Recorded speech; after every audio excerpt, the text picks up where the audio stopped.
چوتھی ذمہ داری، جس وقت ایسے مسائل اور ایسی مصیبتیں ہمارے معاشرے میں ہوں یا ہمارے کسی اور مسلمان ملک میں ہوں، دل کھول کر ان کے لیے جتنا ہو سکتا ہے ان کی مدد ضرور کریں۔ مثل المؤمنین فی توادہم وتراحمہم کمثل الجسد الواحد، مسلمانوں کی باہمی محبت، باہمی تعلق اور انس کی مثال ایک جسم کی مانند ہے۔ اگر جسم کے ایک حصے میں تکلیف ہو تو پورا جسم جیسے تکلیف میں ہوتا ہے، اسی طرح اگر کسی بھی مسلمان خطے میں کوئی آزمائش اللہ تعالیٰ کی طرف سے آئی ہے، ان کے لیے آزمائش ہے، ہمارے لیے امتحان ہے کہ ہم اس امتحان میں کس حد تک کامیاب ہو پاتے ہیں۔ اور اس کے لیے ضروری نہیں کہ آپ مالی تعاون ہی کریں، اللہ تعالیٰ نے دیا ہے ضرور کریں، اگر نہیں دیا کم از کم دعا ضرور کریں۔ جو فائدہ اور جو طاقت اللہ تعالیٰ نے دعا میں رکھی ہے وہ مال میں نہیں ہے۔ مال کو بھی مفید اللہ تعالیٰ نے بنانا ہے۔ وہ مال ہم خرچ کر لیں لیکن وہاں تک پہنچ ہی نہ پائے، یا پہنچ جائے لیکن جس شکل میں وہ پہنچ رہا ہے اس شکل میں ان سے وہ فائدہ اٹھا نہیں سکتے۔ فرض کریں یہاں سے کوئی امدادی سامان کپڑوں کی شکل میں گیا اور وہ گرمی کے کپڑے تھے یا سردی کے تھے اور وہاں موسم تبدیل ہو گیا، فائدہ تو نہ ہوا۔ تو اصل فائدہ جو ہے وہ اللہ تعالیٰ کی ذات نے دینا ہے، اور اللہ تعالیٰ نے کن کہنا ہے، تمام کے تمام مسائل بھی حل ہو جاتے ہیں۔ تو دعا کی جو طاقت ہے، دعا کی جو برکت ہے، اس کو ہم قطعاً معمولی نہ سمجھیں، اور اس حوالے سے جس قدر کوشش ہو سکے شفافیت کو قائم رکھنے کی کوشش کی جائے۔ کئی بار ایسے ہوتا ہے کہ دوسروں کی طرف سے امدادی سامان پہنچایا جاتا ہے لیکن وہ کہیں اور چلا جاتا ہے۔ یہ بھی اللہ تعالیٰ کی طرف سے لوگوں کا امتحان ہے کہ لوگ اس وقت اپنی زندگی کی کشمکش میں ہیں، لیکن بعض لوگ اسی کشمکش سے کھیلتے ہوئے اپنی تجوریاں بھرنے کی کوشش کرتے ہیں، اور ایسا مال کبھی کسی کے کام نہیں آیا، کبھی کسی کے کام نہیں آیا۔ اللہ تعالیٰ کی لاٹھی بڑی بے آواز ہے،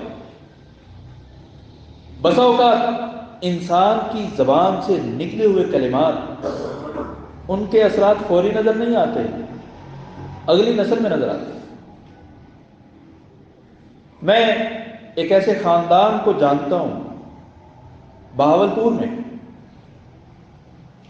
کسی کے گھر بیٹی کی پیدائش ہوئی، کسی کے گھر بیٹی کی پیدائش ہوئی تو ایک عورت نے الفاظ بولے، دھیاں بد نصیبہ دے گھر تھیں، دھیاں بد نصیبہ دے گھر پیدا تھیں۔ اللہ جانتا ہے، اللہ نے اس عورت کو 7 بیٹے دیے، اللہ نے، وہ خاندان موجود ہے، اس عورت کو 7 بیٹے دیے، اور ان 7 بیٹوں کی جتنی بھی اولاد ہے سب بیٹیاں ہیں۔ 7 بیٹوں کی جتنی اولاد ہے سب بیٹیاں ہیں، ترس رہے ہیں بیٹے کو، اور وہ جانتے ہیں کہ کیوں ہے، انہیں بھی پتا ہے کہ فلاں شخص کے ہاں بیٹی پیدا ہوئی تھی اور ہماری والدہ نے یہ الفاظ کہے تھے۔ اللہ تعالیٰ کی جو لاٹھی ہے بڑی بے آواز ہے، انسان کو اپنے الفاظ کا استعمال بڑے سوچ سمجھ کر کرنا ہوگا، اور اگر اس طرح کے الفاظ انسان ہیں ادا ہو سکتے ہیں، کوئی بڑی بات نہیں ہے، بڑی بات یہ ہے کہ الفاظ ادا کر کے انسان توبہ نہ کرے۔ یہ اس قسم کے نتائج تب سامنے آتے ہیں جب انسان نہ ڈر ہو جائے، بے خوف ہو جائے۔ اللہ تعالیٰ ہم سب کو اپنی زبانوں کی حفاظت کرنے کی توفیق عطا فرمائے، اور ہمیں اپنے اعمال کی حفاظت کرنے کی بھی توفیق عطا فرمائے کہ ہم ایسے اعمال کریں جس سے اللہ تعالیٰ کی رحمت نازل ہو، اللہ تعالیٰ کے عذاب اور اللہ تعالیٰ کی پکڑ سے ہم محفوظ ہوں، یہاں دنیا میں بھی کامیاب ہوں اور آخرت میں بھی کامیاب ہو۔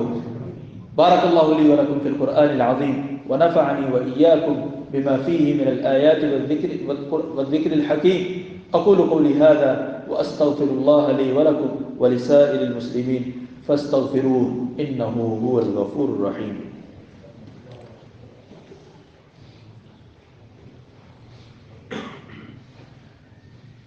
الحمد للہ علی احسانہ والشکر له على توفیقہ وامتنانہ، واشهد ان لا الہ الا اللہ وحدہ لا شریک له تعظیما لشانہ، واشهد ان نبینا محمدا عبدہ ورسولہ الداعی الى رضوانہ صلی اللہ علیہ وعلى آلہ واصحابہ۔ اللہ تبارک و تعالیٰ نے ہماری زندگی میں جو بھی تکالیف اور مصیبتیں پیدا کی ہیں، یہ بھی در حقیقت ہماری اصلاح اور ہماری بہتری کے لیے ہے۔ اگر انسان کو اس کی زندگی میں کوئی تکلیف نہ پہنچے تو انسان کو فرعون بننے سے کوئی روک نہیں سکتا۔ انسان کے اندر فرعونیت تبھی پیدا ہوتی ہے جب اس کے سامنے کسی قسم کی کوئی رکاوٹ نہ ہو۔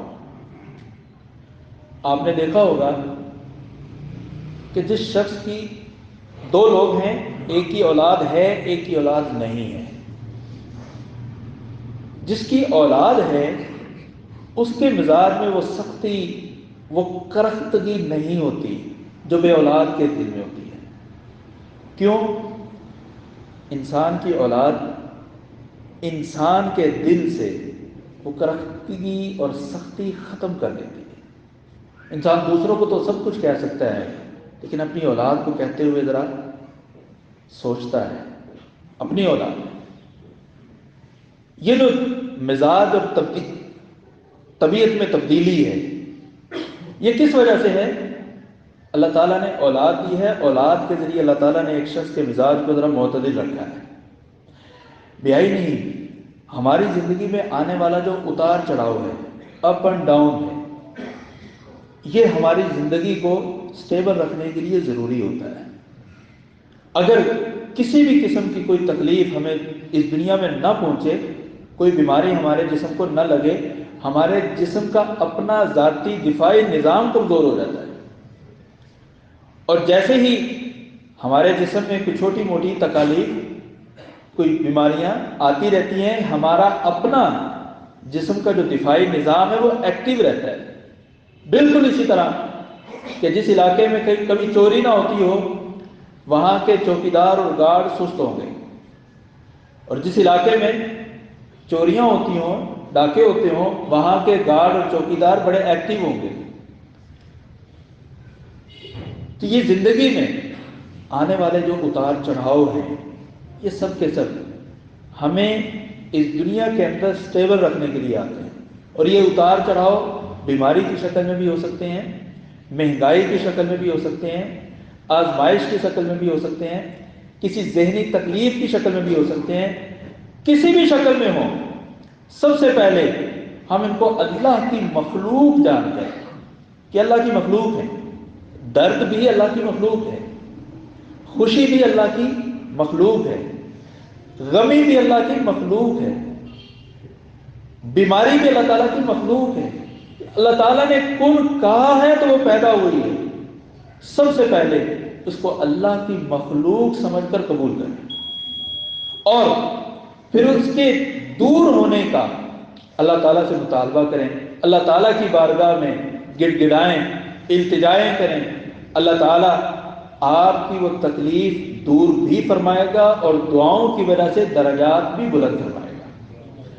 اور دعا کرنے سے جو آپ کا اور اللہ تعالیٰ کے ساتھ، آپ کا اللہ تعالیٰ کے ساتھ جو تعلق استوار ہوگا، وہ آپ کو صرف موجودہ وقت میں ہی نہیں بلکہ مستقبل میں بڑی دیر تک راہ راست پر رکھے گا۔